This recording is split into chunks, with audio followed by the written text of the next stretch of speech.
What's up guys, welcome back to another reaction video का जो topic है बड़ा शॉकिंग सा है कि 2035 तक ताजमहल क्यों तोड़ दिया जाएगा। प्यार की डिमोलिशन ऑफ ताजमहल बाय 2035 2035 मैंने में। तो देखा, मैंने आज तक नहीं देखा, उससे पहले बाहर से देखा था ना, बाहर से तो देखा था, बाहर से बंद था देखो वो। बहुत है और अंदर तो रोटी पकाएगी उसमें जाके। मैं तो get set fly fact channel से, गौरव भाई के चैनल से बहुत अमेजिंग वीडियोस बनाते हैं और जो इनका बताने का तरीका है ना बहुत गजब है। बहुत बढ़िया तो है। देखते हैं क्या कुछ पता लगता है, क्यों तोड़ दिया जाएगा, ऐसा क्या कुछ है। और मैं तो देख के आऊंगी अब पहले ही, है ना, तो ओरिजिनल वीडियो का लिंक डिस्क्रिप्शन में है और अमेजिंग वीडियोस आप चेकआउट कर सकते हो get set fly fact channel पे।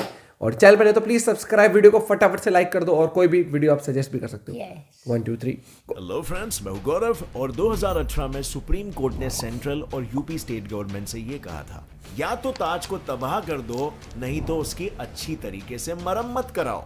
अब ये थोड़ी सी मजाकिया बात है। ऐसा बोलने के पीछे उनका कारण क्या था? क्या इसीलिए क्योंकि ताज आज सच में खतरा बन चुका है, या इसीलिए कि सफेद इमारत धीरे धीरे पीली पड़ रही है और जमीन में धंसती जा रही है? यही नहीं, बल्कि पिछले 30 सालों में ताज जितना डैमेज हुआ है ना, उतना पिछले 368 सालों में नहीं हुआ है। तब भी नहीं हुआ था क्या इतना। अच्छा, ताज के लंबे इतिहास को भुलाकर हमें उसे 3 बिना सालों कुछ में सोचे जो गिरा हुआ है। देना चाहिए? ये जानने से पहले एक बात बताओ, क्या ताज को गिराने के डिमांड्स में सिर्फ इसके डैमेजेस ही आते हैं, या बात कुछ और है? क्योंकि 2014 से मॉस्क्स और इस्लामिक मॉन्यूमेंट्स के खिलाफ कई कोर्ट केसेस दर्ज हुए हैं, जैसे मथुरा की शाही ईदगाह मस्जिद और वाराणसी में ज्ञान वापी मस्जिद। और परेशानी की बात तो यह है कि ऐसा भी सुनने मिला है कि ताज को एक शिव मंदिर के अवशेषों पर खड़ा किया गया है। ऐसी कोई बात मीडिया में उछाली जा चुकी है। तो क्या बाबरी मस्जिद वाला हशर ताज के साथ भी होगा? इन सभी सवालों के जवाब हम जानेंगे in our today's video titled demolition of Taj Mahal by 2035। अब दोस्तों, ये टॉपिक इसीलिए पॉसिबल हो पाया क्योंकि हमारे सब्सक्राइबर्स अंकित सोमेश राठौड़, युग परमार, हर्ष जाड़ों और गणेश दादा भाऊ चौधरी ने हमें ये सबसे यूनिक टॉपिक रेकमेंड किया। अब आप भी हमें ऐसे यूनिक और out of the box topic suggest कर सकते हो जिन पे आज तक यूट्यूब यूनिवर्स में एक भी वीडियो नहीं बनी है। और आपके इसी यूनिक टॉपिक आइडिया को हम सबसे हटके बना के दुनिया के सामने पेश करेंगे। अगर आपके पास ऐसा कोई आइडिया है तो नीचे कमेंट सेक्शन में आपको लिंक दिख रहा होगा, उस लिंक पे हमें रेकमेंड करना अपने नाम के साथ। अब ताज के डेमोलिशन के पीछे 3 वजह बताई जा रही है। नंबर 1 पोल्यूशन, नंबर 2 उसका जियोग्राफिकल लोकेशन और number 3 religion.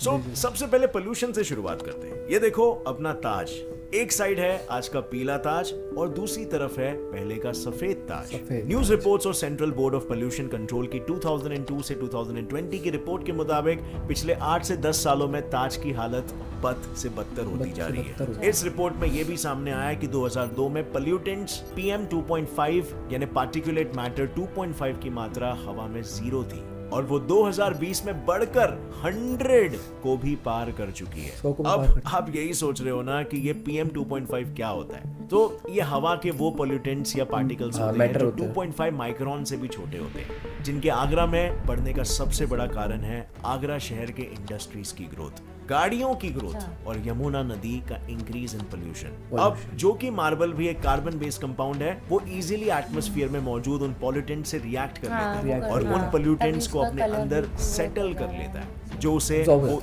Yellow stand mark वाला लुक देते हैं। लेकिन अब माइक्रोन तो छोड़ो, नैनो कार्बन पोल्यूटेंट्स भी आ चुके हैं, यानी पहले वाले पोल्यूटेंट से भी छोटे पार्टिकल्स जो मार्बल से बहुत फटाफट रिएक्ट करते हैं और उसमें सेटल होने लगते हैं और ताज को और भी ज्यादा येलो बना रहे हैं। बढ़ते हैं भाई लोग ताज के डेमोलिशन के रीजन नंबर 2 पर सिर्फ पोल्यूटेंट्स ही नहीं बल्कि ताज की जियोग्राफी भी एक बड़ी समस्या है।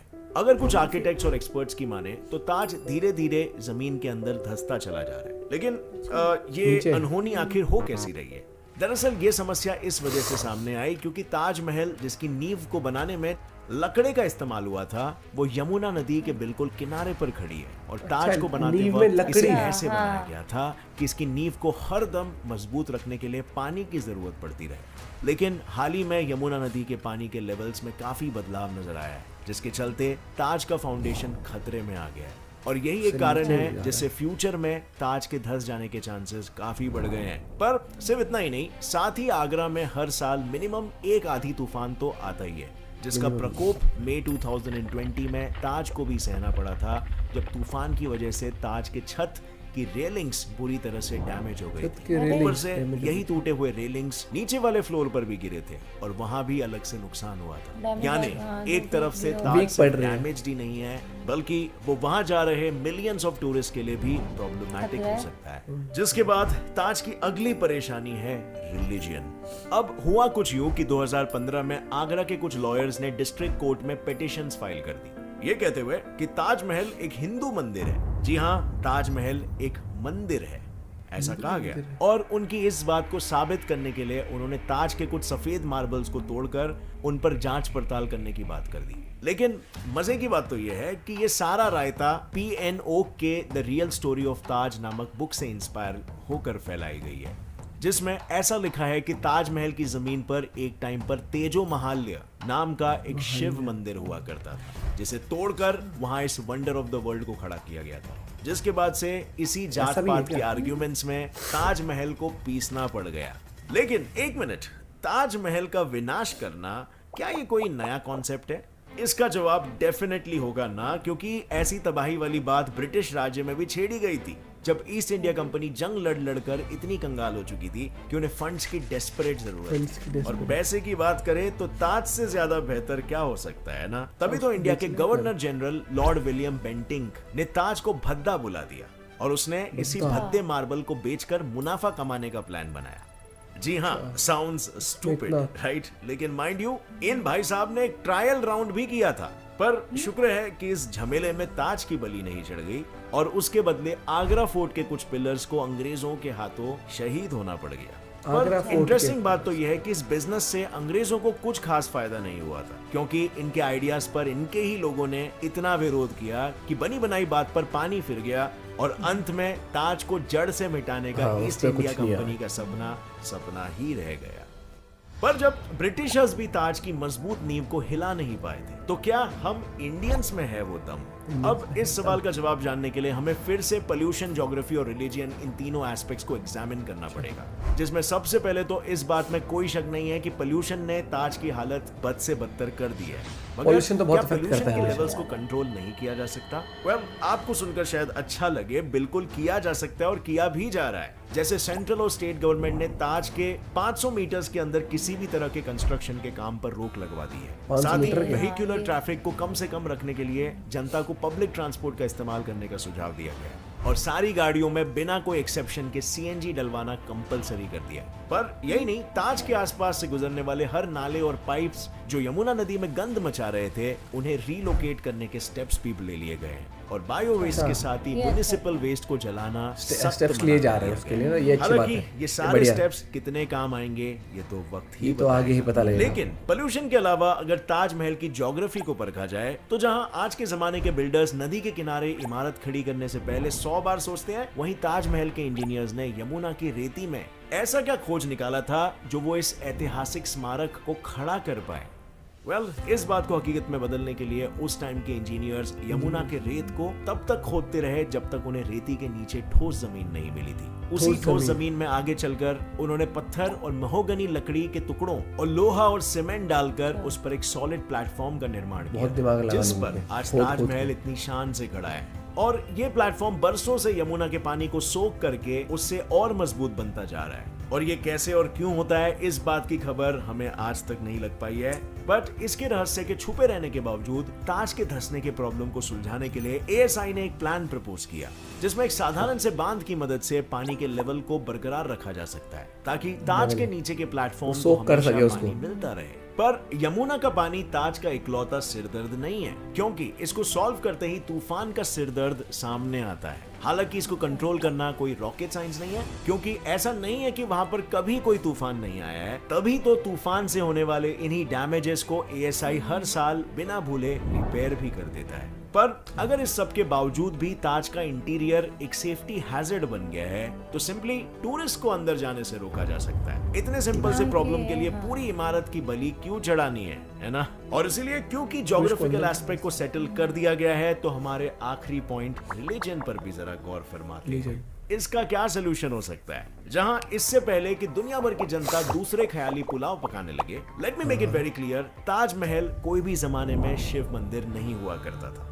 और ऐसा मैं नहीं कह रहा हूँ, ऐसे खुद इतिहास में मिले सबूत कहते हैं। 400 सालों से जिस जमीन पर ताज खड़ा है वो जमीन दरअसल राजपूत राजा जयसिंह की हुआ करती थी, और सालों पहले इस जमीन पर ताज को खड़ा करने के लिए शाहजहां की सरकार ने सारे नियम कानूनों के अनुसार इस जमीन को खरीदा था, जिसके बदले राजपूत राजा को आगरा में अलग से 4 हवेलियां भी मिली थी। यही नहीं, जहां एक तरफ हमारे पास ताज के पहले आने वाले शिव मंदिर का कोई भी ऐतिहासिक सबूत नहीं है, वहीं इन दोनों राजाओं के बीच के बिजनेस के कागजात हमें मुगल रिकॉर्ड्स में मिले हैं, जिससे ये साफ पता चलता है कि राजा जयसिंह ने उस जमीन पर कुछ बनाया ही नहीं था, क्योंकि कहीं भी किसी शिव मंदिर का जिक्र तक नहीं किया। अब इन सारे पॉइंट्स को जानने और परखने के बाद यही सवाल सामने आता है कि क्या ताजमहल जैसे ऐतिहासिक प्रतीक को जड़ से मिटा देना वाकई में जायज है? ऑब्वियसली नॉट, क्योंकि ताजमहल से भारत ही नहीं बल्कि पूरी दुनिया के सबसे मशहूर, खूबसूरत और सांस्कृतिक रूप से महत्वपूर्ण मॉन्यूमेंट्स में शामिल है, और इस इमारत को यूं ही गिरा देने से बस उसकी इंपॉर्टेंस ही कम नहीं हो जाएगी, बल्कि इंडिया को हर साल ताजमहल से होने वाला रेवेन्यू भी झट से खत्म हो जाएगा, और इंडियन टूरिज्म इंडस्ट्री भी काफी हद तक इफेक्ट होगी, जिसकी वजह से पैसों का अंदर आना तो घट ही जाएगा, लेकिन साथ ही ये पूरे देश की कल्चरल वैल्यू को भी नीचे डुबा देगा, क्योंकि इतने बड़े आलिशान और पुराने मॉन्यूमेंट को गिराने से हम उसको बनाने वाले कुछ 20,000 से ज्यादा मुस्लिम और हिंदू वर्कर्स की मेहनत और इतिहास को पलक झपकाते ही बहुत मेहनत लगी थी ना इसके अंदर। और क्योंकि ताजमहल इंडिया के इतिहास, संस्कृति, कला और शान का एक प्रतीक है, ऐसे में हिस्ट्री को जाने बिना, उससे सीखे बिना इमारत को गिरा देना मूर्खता ही है। क्योंकि हमने इतने सारे फैक्टर्स को कंसिडर किया, तो फिर भी क्यों ये डेमोलिशन वाली बात बार बार आ रही है? मुझे नीचे कमेंट सेक्शन में बताना, और आपकी क्या राय है इस बारे में? क्या आप चाहते हो कि ताजमहल डिमोलिश हो या फिर नहीं? नीचे कमेंट सेक्शन में बताना। अगर इस वीडियो से कुछ भी नया सीखने मिला तो एक लाइक जरूर ठोकना। Gets it fly fact channel को अभी सब्सक्राइब कर लो और बेल नोटिफिकेशन दबाओ, क्योंकि ऐसे ही बहुत गजब वीडियो बनाई है। पता है अभी आज के टाइम में तुम कितनी बड़ी बड़ी इमारतें कितना भी कुछ बना लो, ठीक है, लेकिन कारीगरी उस टाइम पे जो किया गया था ना, हाँ वही कह रही हूँ, कारीगर पूरा हैंडमेड जैसा था वो पूरा, मतलब जैसे पूरा मैनमेड था, सॉरी कुछ भी वो नहीं था उसमें, कुछ वैसी टेक्नोलॉजी या क्या था, मतलब उस टाइम के कारीगरों ने पहले तो आर्किटेक्चर्स ने उन्होंने जमीन खोदी, रेत की जगह फिर जमीन ढूंढी, हर चीज महogany लकड़ी यूज करके बनाया उसको। प्लस ये भी बात है कि टूरिज्म वाली जो रेवेन्यू था वो तो ऑब्वियसली इंडिया में अगर फॉरेनर आते हो ताजमहल देखने जरूर जाते हैं, वो जरूर जाते हैं, एक मस्ट विजिट वो बताते हैं, तभी उसको वंडर्स ऑफ द वर्ल्ड में भी शामिल किया गया। और ये चीज है कि क्या बोलते हैं, जो चीज है उसके ऊपर काम कर रहे हैं, जब बड़ी से बड़ी इमारतों को भी आप एक मतलब हिस्ट्री का जो एक बहुत ही मेजर पार्ट है, जो मेन, आप उसको खत्म कर रहे हो, मतलब क्या होगा फिर? और जैसे ये था ना, मतलब ये हो सकता है कि हाँ जैसे वहां पे ना वो जल महल, उसमें थोड़ा रिस्की लगा कि वो डूब, तो वहां पे टूरिस्ट को अंदर जाना अलाउड नहीं है, यहाँ पे भी वही कर सकते हैं अगर कोई वैसे, लेकिन मेरे हिसाब से चीजें जो है रिपेयरेबल है। अब जैसे हम इलेक्ट्रिक गाड़ी की तरफ धीरे धीरे प्रोग्रेस कर रहे हैं, तो मेरे हिसाब से 2035 आते हैं तो पूरा इलेक्ट्रिक गाड़ी हो जाएगी, पॉल्यूशन वाला मैटर वैसे ही खत्म हो जाएगा। प्लस वो उन्होंने वो पानी सप्लाई के लिए जुगाड़ बिठाई दिया है, ये चीजें हैं, और क्योंकि वो लकड़ी सोख करती है और उसको अच्छे से नीचे से इसका सॉल्यूशन जितना हो सके वो करना चाहिए। गिराना तो एक मतलब ताजमहल यार बहुत बड़ी वो है। बिल्कुल सही बात है, बहुत इंटरेस्टिंग वीडियो है, और जरूर आपको क्या बोलते हैं बहुत कुछ पता लगा इस वीडियो से यार। तो इस वीडियो को फटाफट से लाइक कर देना यार, और आप वीडियोस और सर्च करते हो। Gets it fly fact channel ऐसा चैनल है भाई साहब, आपको मतलब हर एक तरीके की वीडियोस मिलती है, हर एक इतने सारे टॉपिक्स कवर करते हैं वो। और ताजमहल मतलब वो चीज है, मतलब यू फील प्राउड उसको देख के कि हमारे देश में ऐसी ऐसी चीजें बनाई गई हैं, है ना।